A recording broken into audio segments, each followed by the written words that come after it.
What's up, guys, and welcome to the Fit to Flourish podcast. It's your boy, Mr. Fit to Flourish, and today I wanted to talk all about reversals. So let's get right into it. So the first thing that we want to understand about reversals is what exactly it is. So a reversal is the change of a trend. So, for instance, when the price trend changes. So if we're moving down and then we turn around and start moving to the upside, that is a reversal. If we're moving up and turn around and start moving to the downside, that is also a reversal. So some significant signs of a reversal are shooting star dojis, slingshot dojis, micro double tops, micro double bottoms, breaking a trend line, double tops or double bottoms, down up bars or up down bars. Now I really want to show some depictions of this. So for example, if we're moving to the downside and then we start moving back to the upside, that is a reversal. Double tops also signify reversals. And then one rule of thumb is that if the market tries to do something twice and it fails, it usually then tries to do the opposite. So double tops and double bottoms. So here is another example of a double top. And then we have micro double tops.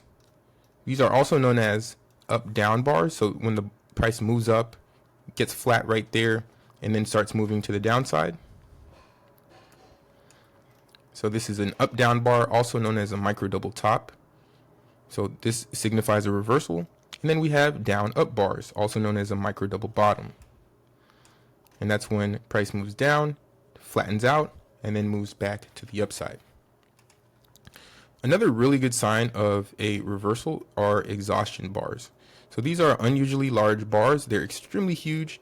A bull exhaustion bar means that the last buyers have bought, and a bear exhaustion bar means the last sellers have sold. So what does that really look like? So overexhausted bars usually open up trading sessions and signify breaking news. They have a bar that is way larger than big bars are for the stock, and it's a really good chance of an immediate reversal. So in this example here, there was this massive bar that formed, and then you literally just immediately started going the other way. Then another thing that I wanted to show in terms of reversals are some of the signs. So again, we have things like inverse hammer dojis. So after a move down, we get this inverse hammer, and then the potential direction is to the upside. Also, bullish engulfing candles after a move to the downside shows a move back to the upside is pretty likely.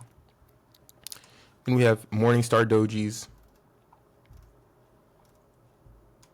And then a move to the downside is signified by moves to the upside, and then we get what's called a hanging man doji. So hanging man doji. So the potential direction after a move up is going to be down to the downside.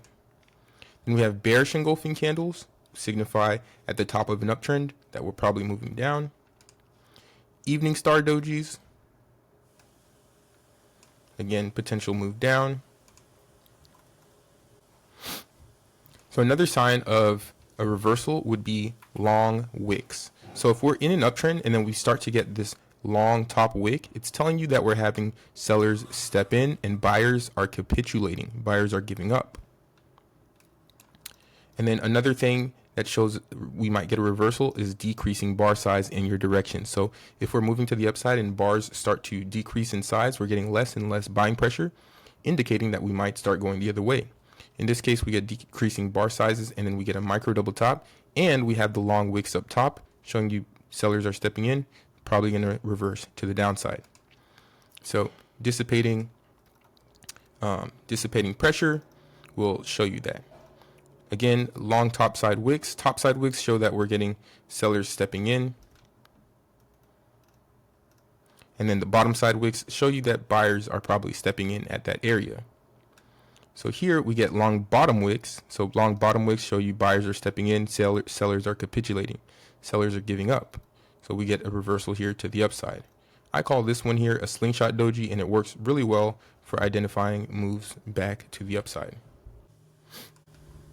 One more thing that I wanted to show you for reversals is the two concepts. So one concept is if you're day trading and we've been trading in one direction for 2 hours or more, then it is probably a strong trend and you don't want to take counter trend trades. So you don't want to be looking for a reversal.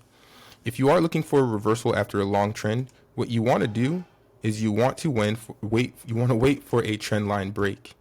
So in this case, we're moving down for quite a bit. So you want to draw your trend line, and then you'll want to just wait for a break of that trend line before trying to get in on a counter trend trade.